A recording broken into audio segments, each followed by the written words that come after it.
జంపన్న గారు, ఇప్పుడు మావోయిస్టు అగ్రనేత హిడ్మా వ్యూహాలు ఎట్లా ఉంటాయి, ఏంటి యాక్షన్ ప్లాన్ అమలు చేసేటప్పుడు హిడ్మా వ్యూహాలు ఎలా ఉంటాయి అంటే ఏం చెప్తారు సార్? ఇప్పుడు హిడ్మా వ్యూహం అనేది ఏందో ప్రత్యేకంగా ఉండదండి. ఎందుకంటే మావోయిస్టు పార్టీ 1980 లోపల వాళ్ళు దళాలను ఆరంభించారు. దళాలను ఆరంభించి అటు దండకల్లో ఇటు ఉత్తర తెలంగాణలో ఆరంభించారు. ఆ తర్వాత అనేక ప్రాంతాలకు విస్తరించారు. వాళ్ళు ఆ పార్టీ మొట్టమొదటగా వాళ్ళేమీ యుద్ధం చేయలే. వాళ్ళపైన దాడులు జరిగినప్పుడు, వాళ్ళని చంపినప్పుడు, మావోయిస్టు పార్టీ నాయకులను చంపినప్పుడు, వాళ్ళ సంఘ నాయకులను చంపినప్పుడు వాళ్ళు అనివార్యంగా వాళ్ళ ఆయుధాలు అప్పటి వరకు 80లో దళాలు వేసినప్పటికీ కూడా అనివార్యంగా ఏంటంటే వాళ్ళను వాళ్ళు రక్షించుకోవడానికి వాళ్ళు కూడా ప్రతి దాడులు చేసిండ్రు. వాళ్ళు పోలీసులను చంపడం కూడా ఎప్పుడు చేసిండ్రు?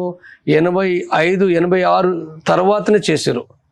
వాళ్ళ పార్టీ 72, 75 నుంచి ఉన్నప్పటికీ వాళ్ళు అంటే భూస్వాములను ఒకరిద్దరిని చంపింది, కానీ పోలీసు బలగాలపైన దాడులు మాత్రం 86, 87 తర్వాత స్టార్ట్ చేశారు వాళ్ళు.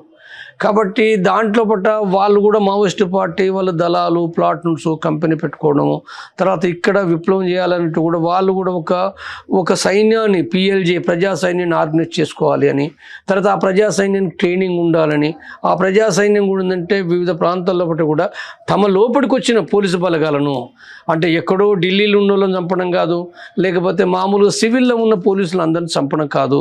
పోలీసులందరూ తమ శత్రువులు ఎప్పుడూ వాళ్ళు చెప్పలేదు, ఎప్పుడు చెప్పాలి. ఇప్పటికి కూడా మిత్రులే అంటారు, పోలీసులారా ఆలోచించండి అనే వాళ్ళు చెప్తారు తప్ప పోలీసులు శత్రువులు కాదు. శత్రువులు అయితే అనేక మందిని, ఎంతో మందిని వదిలిపెట్టేసింది ఉన్నది, పోలీసులతో మాట్లాడింది ఉన్నది. కాబట్టి వాళ్ళందరూ శత్రువులు కాదు. కాబట్టి వాళ్ళ ప్రాంతంలో పట్ట వాళ్ళపైన దాడికి వస్తున్నప్పుడు దాడిలో భాగంగా వాళ్ళు ఆంబుషులు చేయడం, అంటే మాటు పెట్టి, అంబుష్ అంటే ఏంది అంటే ఒక కెమాప్లైజ్ ఏర్పడకుండా ఒక రోడ్ పక్క పంటి, బాట పక్క పంటి ఆడ ఉండి దానిపైన అకస్మాత్తుగా దాన్ని ఫైరింగ్ చేయడం, మందుపాతలు పెట్టడం, దాన్ని ఆంబుష్ అంటారు. తర్వాత రైడ్స్ చేయడం, అంటే పోలీస్ క్యాంపులు, అందుబాటులో ఉన్న పోలీస్ క్యాంపులు, స్టేషన్ల పైన కూడా వాళ్ళు రైడ్స్ చేయడం. ఆ సందర్భంగా ఆయుధాల కోసం రైడ్ చేసినవి ఉన్నాయి, ప్రధానంగా ఆయుధాల కోసమే రైడ్స్ చేయడం. వాళ్ళు చంపడానికి చేయరు, ఆంబుషన్లు అయితే చంపుతారు, కానీ రైడ్స్ చేసినప్పుడు ఎక్కువగా ఆయుధాల కోసమే వాళ్ళు చేశారు ఎక్కడైనా. కాబట్టి చాలామందిని వదిలిపెట్టారు. నాయగఢ్ లోపల కూడా చాలా ఆయుధాలు తీసుకొచ్చారు, 1000 ఆయుధాలు తెచ్చారు, కానీ చంపలే. 4 చనిపోయారు, 5 చనిపోయారు, కానీ మిగిలిన వాళ్ళని వదిలిపెట్టేశారు.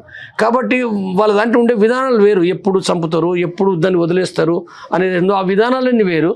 కాబట్టి అందులో భాగంగా అక్కడ చేసేటప్పుడు అంటే ఒక మిలిటరీకి సంబంధించింది ఎవరైనా అక్కడ అంటే ఒక యాక్షన్ చేయాలని అనుకుంటే, ఆంబుష్ చేయాలని అనుకున్నా కానీ ఏంటంటే పూర్తిగా అంటే బలగాలు ఎట్లొస్తాయి, ఎప్పుడు వస్తాయి, ఏంటిది అనేది ఎంతో అది బాగా రెక్కి చేసుకోవాలి, సర్వే చేయాలి, అదంతా పరిశీలించాలి, అవన్నీ రిపోర్ట్స్ తీసుకోవాలి.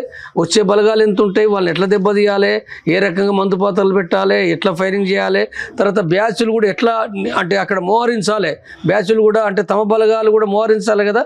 కాబట్టి అక్కడ కమాండింగ్ ఏంటిది, కాషన్స్ ఏంటి, ఇవన్నీ కూడా ఉంటాయి. ఈ మొత్తం ఏంటంటే మావోయిస్టు పార్టీ విధానం, ఇది మిలిటరీ విధానము. ఈ మిలిటరీ విధానం లోపలనే హిడ్మా పెరిగిండు, అంటే తనే మొత్తం సృష్టించింది కాదు, ఆ విధానం ప్రకారం చేసిండు. కాబట్టి దాంట్లో అంటే ఇప్పుడు విధానం చెప్తాం, ఇప్పుడు నీకు చెప్పిండు అనుకో, నువ్వు అర్థం చేసుకొని చేసే దాంట్లో కూడా నీకుండే దాన్ని బట్టి ఉంటుంది కదా. అంటే హిడ్మాకు అర్థం చేసుకున్న దాన్ని బట్టి హిడ్మా చేస్తాడు, నీకు అర్థమైన దాన్ని బట్టి నీకు చేస్తావు. నువ్వు కొన్ని తప్పులు చేయొచ్చు, ఆయన తప్పులు తక్కువ చేసిండు, తప్పులు చేయలేదు, లేదా దాన్ని ఇంకా పర్ఫెక్ట్గా దాన్ని సృజనాత్మకంగా చొరవతోటి దాన్ని అమలు జరిపిండు.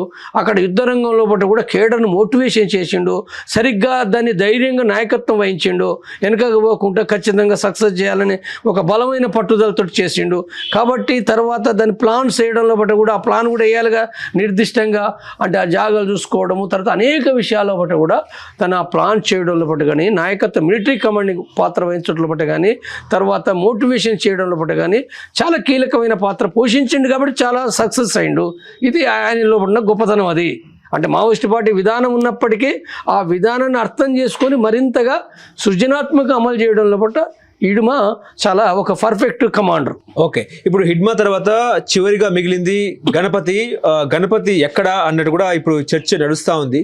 ఇప్పుడు గణపతిని ఫినిష్ చేసేస్తే అంటే కగార ఆపరేషన్ క్లైమాక్స్కి వచ్చినట్టే అన్నట్టు కూడా ఇటు పోలీసు వర్గాలు భావిస్తున్న పరిస్థితి. మీరేం చెప్తారు దీని మీద?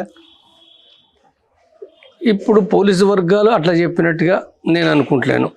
వాళ్ళు అనడం అంతా మీడియా అంటే ముందు ఇడుమ అన్నారు, ఇప్పుడు ముందైతే ఇడుమని చంపేస్తే అయిపోద్ది అన్నారు కదా, ఇప్పుడు ఇడుమ చనిపోయిండు అయిపోయిందా?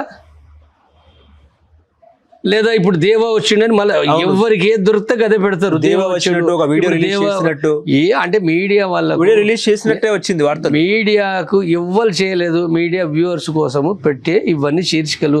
ప్రజలకి ఎంత తెలియదు కాబట్టి ఎవరు ఆ దేవా ఎవరు ఏమి తెలియదు. అది కాదు, ఎవరైనప్పుడు దేవా కూడా అందులో ఉన్న ఒక బెటాలియన్ మెంబరు, కమిటీ మెంబరు. కాబట్టి ఒక బెటాలియన్ కమిటీ మెంబరే పార్టీ నాయకుడా? అందులో కేంద్ర కమిటీలు లేవా, రాష్ట్ర కమిటీలు లేవా? బెటాలియన్ అనేది ఒక రాష్ట్రంలో ఉన్న ఒక మిలిటరీ విభాగం, అది ఒక రాష్ట్రంలో ఉన్న మిలిటరీ విభాగము. కానీ వివిధ రాష్ట్ర కమిటీ మెంబర్లు ఉన్నారు కదా, వివిధ కమిటీలు ఉన్నాయి కదా, రాష్ట్ర కమిటీ ఉంది కదా, ఇంకా అంతకంటే కేంద్ర కమిటీ ఉన్నది కదా. ఇవన్నీ పక్కకు పెట్టిందంటే మీడియా లోపల రాసేది ఈయన పోతే ఆయన అయిపోయినట్టే, ఆయన పోతే ఈయన అయిపోయినట్టే అని ఎవరు రాస్తారు. అవన్నీ అవి కరెక్ట్ కావవి. పూర్తిగా వాళ్ళకి ఏమి తెలియదు, ఏం తెలియదు శీర్షికలు పెడతారు. ఇక ప్రజలకు కూడా తెలియదు. ఇప్పుడు నేను చెప్పే మాటలు మీ సందర్భం చెప్తున్నా. ఎంతమంది చూస్తారు? 2,000, 5,000, 10,000 చూస్తారు. 10,000 చూస్తే ఏంటంటే మరి కొన్ని లక్షల మంది ఉన్నారు కదా. ఇప్పుడు చూసిన వాళ్ళందరికీ నేను చెప్పిందంత అర్థమవుతుందా? అది మొత్తం నీ వీడియో వింటారా? అది విన్నా కానీ మొత్తం అర్థమేం కాదు వాళ్ళకు. కొంత అర్థమవుతుంది, కొంత అర్థం కాదు. కాబట్టి ఏంటంటే ప్రజలు చూసేవాళ్ళన్నారు కాబట్టి ఈ వీడియో ఛానల్ బొచ్చడు వచ్చినాయి. ఏది పడితే అది పెట్టేస్తారు. దాంట్లో ఏమున్నది? దాంట్లో ఏమి గణపతే కాదు, మల్లారెడ్డి చాలా మంది సీసీ మెంబర్లు ఉన్నారు, రాష్ట్ర కమిటీలు ఉన్నాయి, ఒరిస్సాలో ఉన్నది, ఛత్తీస్గఢ్లో ఉన్నది, తెలంగాణలో ఉంది, జార్ఖండ్లో ఉన్నది, మధ్యప్రదేశ్ మహారాష్ట్రలో పార్టీ ఉంది. కాబట్టి వాళ్ళు ఏమవుతారనేది అవుతుందో అది ఇప్పుడే మనం ఏదో ఆ పార్టీ పోయిందని మాత్రం తప్పది. నష్టపోతుండ్రు, చాలా తీవ్రమైన ఎదురు దెబ్బలు తింటుండ్రు. కాబట్టి అది ఒక కాలంలో ఉన్న మాట వాస్తవమే, కానీ అదేదో 3 నెలలకు 4 నెలలకు ఏం లేకుండా పోతారన్నది అది కరెక్ట్ కాదు. ఇప్పుడు నిన్న దాదాపుగా 37 మంది మావోయిస్టులు లొంగిపోయారు తెలంగాణ డీజీపీ ముందు.